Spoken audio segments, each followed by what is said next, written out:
Hello, welcome to Web of Stories. My name is Melinda. The light's a little weird because it's nighttime.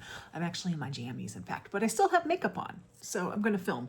But it's that time of year when you start doing these things that only happen in December. And for this video, I'm going to go through my 2026 self-destruct list.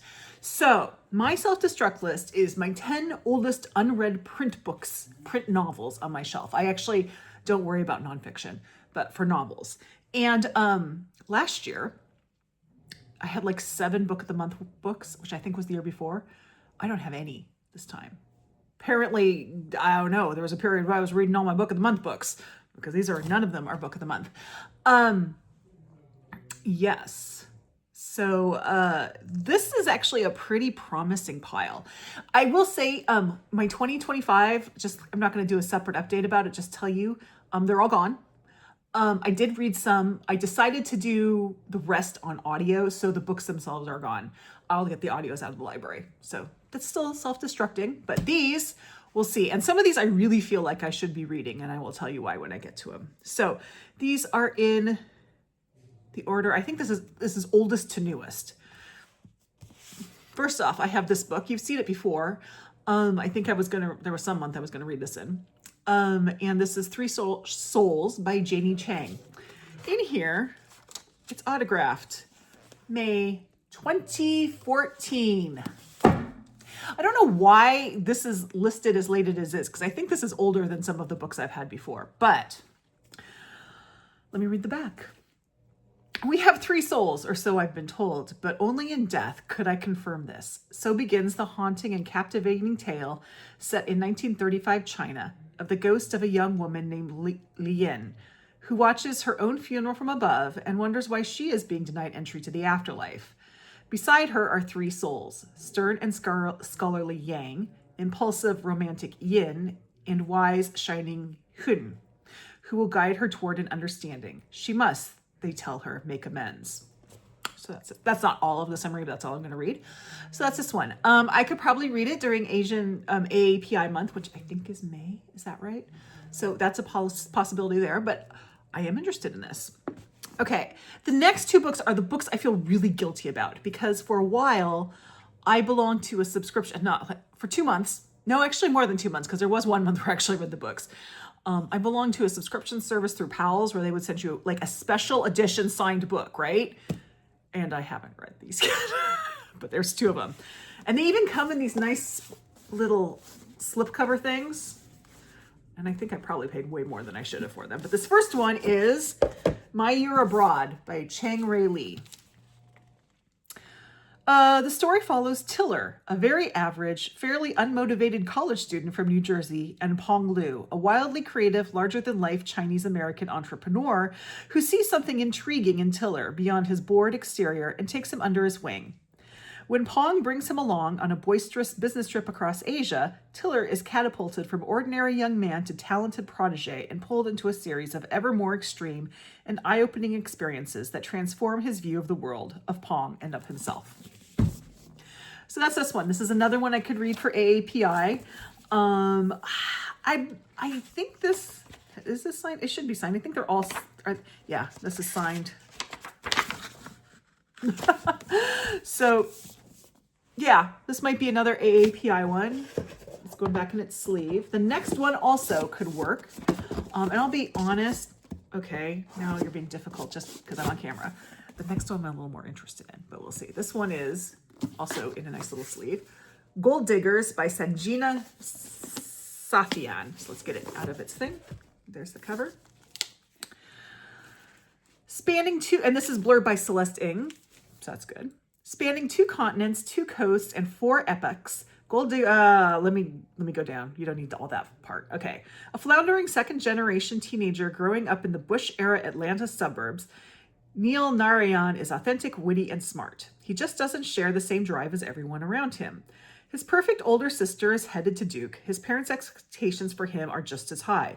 He tries to want this version of success, but mostly Neil just wants his neighbor across the street, Anita Dial. But Anita has a secret. She and her mother, Anjali, have been brewing an ancient alchemical potion from stolen gold that harnesses the ambition of the jewelry's original owner. and Jolly's own mother in Bombay didn't waste the precious potion on her daughter, favoring her sons instead.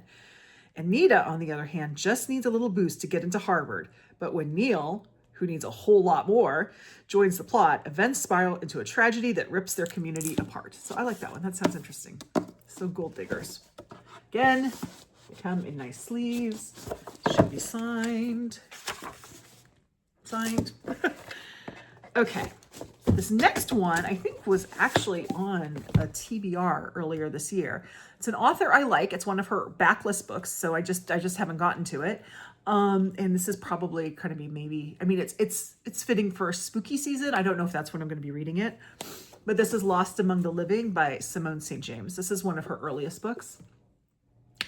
England, 1921. 3 years after her husband, Alex, disappeared, shot down over Germany, Joe Manders still mourns his loss. Working as a paid companion to Alex's wealthy, condescending aunt, Dottie Forsyth, Joe travels to the family's estate in the Sussex countryside.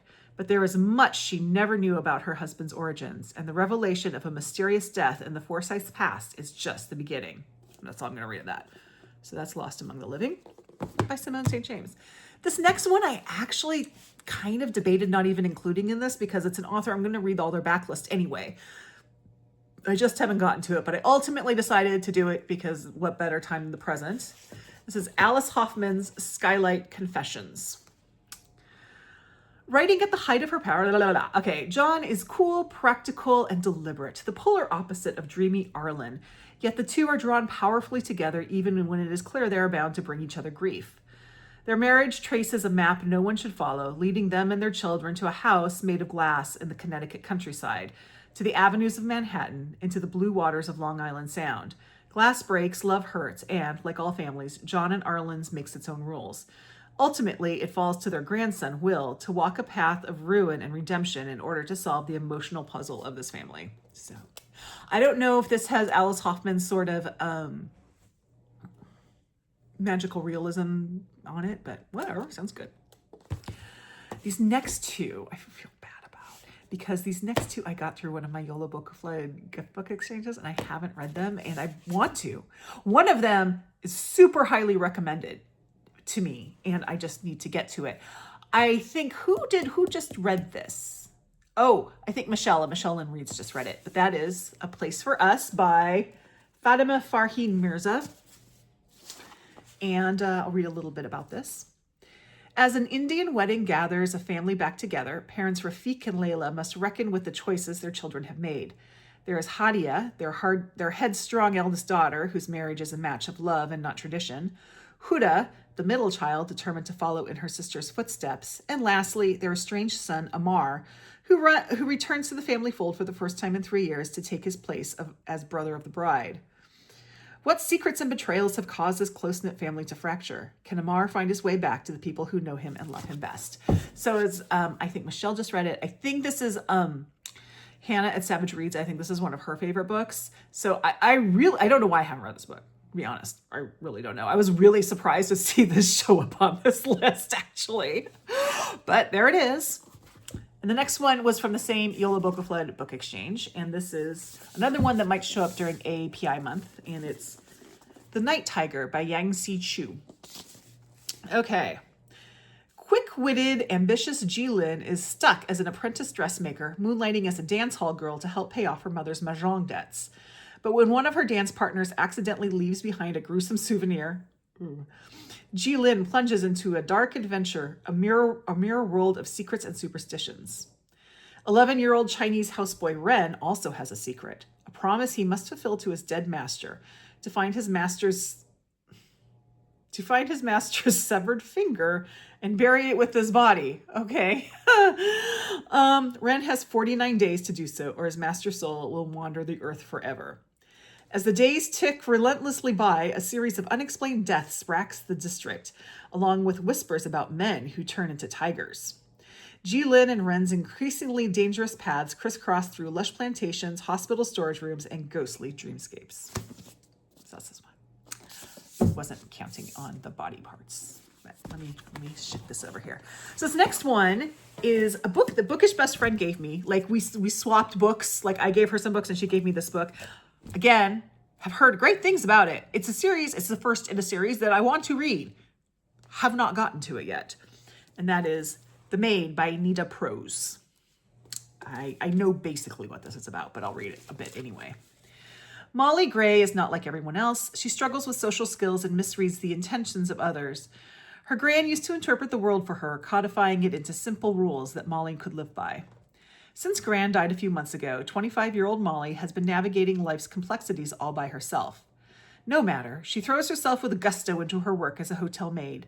Her unique character, along with her obsessive love of cleaning and proper etiquette, makes her an ideal fit for the job. She delights in donning her crisp uniform each morning, stocking her cart with miniature soaps and bottles, and returning guest rooms at the Regency Grand Hotel to a state of perfection. But Molly's orderly life is upended the day she enters the suite of the infamous and wealthy Charles Black, only to find it in a state of disarray and Mr. Black himself dead in his bed. I lost my place. Before she knows what's happening, Molly's unusual demeanor has the police targeting her as their lead suspect. She quickly finds herself caught in a web of deception, one she has no idea how to untangle. Fortunately for Molly, friends she never knew she had untie with her in a unite with her. Oh my God, it's a long day. Unite with her in a search for clues to what really happened to Mr. Black. But will they be able to find the real color before it's too late? Oh boy, I slaughtered that one. So definitely looking forward to this one. I know there's more books with it, but yeah. Okay, this next book, I would say if there's one book I don't get to, it's probably going to be this one, mostly because I cannot remember what this book is about. And this is The Road Back to Sweetgrass by LeGarde Grover. I do know she is an Indigenous writer. She's a member of the Bois Fort Band of Ojibwe. And I do like Indigenous literature. So, I mean, maybe I will get to. I don't know. I don't know what this book's about. So come with me as I read the back. Set in northern Minnesota, this novel follows a trio of American Indian women from the 1970s to the present, observing their coming of age and the interaction of their lives as they navigate love, economic hardship, loss, and changing family dynamics on the fictional Mose Point Reservation. Moving between past and present, the native and non-native history and myth, and tradition and survival, LeGarde Grover connects the sense of place with the experience of Native women during the days of the federal termination policy and the struggle for tribal self-determination. So if you've read The Night Watchman by Louise Erdrich, that also deals with the federal termination policy. So that's the same thing. Now that I read this, I actually do want to read it. So I might read it after all. I could read it during Indigenous Peoples Month. That's a possibility. We'll see. And finally, is a book that has shown up on my TBR every spooky season, and I have yet to get to it. And I'm determined to, and that is Empire of Wild by Cherie Dimaline. Joan has been searching for her missing husband, Victor, for nearly a year. Her Métis family, I've been told this is Métis, not Métis, by Bookish Best Friend, who is Canadian. So I'm going to say Métis. Her Métis family has lived in their tightly knit rural community for generations, but no one keeps the old ways until they have to. That moment has arrived for Joan. One morning, Joan hears Victor's voice coming from inside a revival tent in a Walmart parking lot. The man she sees has the same face, the same eyes, the same hands, but this man doesn't recognize her at all. He insists his name is Reverend Eugene Wolfe, and that his mission is to spread the word of Jesus and to grow his flock. Yet Joan suspects there is something dark and terrifying within this charismatic preacher, something very dangerous. Joan turns to Eugene, an elderly card shark, who is one of the few among her community still steeped in the tradition of their people. With Eugene's know-how and the help of her 12-year-old nephew, Zeus, Joan must find a way to uncover the truth. Her life and those of everyone she loves depends on it. So that's Empire of Wild. Definitely reading this. Priority. So I will go through them again. Opposite order, because that's my pile. Empire of Wild by Cherie Dimaline. The Road Back to Sweetgrass by LeGarde Grover. The Maid by Nita Prose. The Night Tiger by Yangsze Choo. I have to get this name. A Place for Us by Fatima Farheen Mirza. Skylight Confessions by Alice Hoffman. Lost Among the Living by Simone St. James. Okay. This one I can cheat on because I can take this off and read it. Except I dropped it. Oops.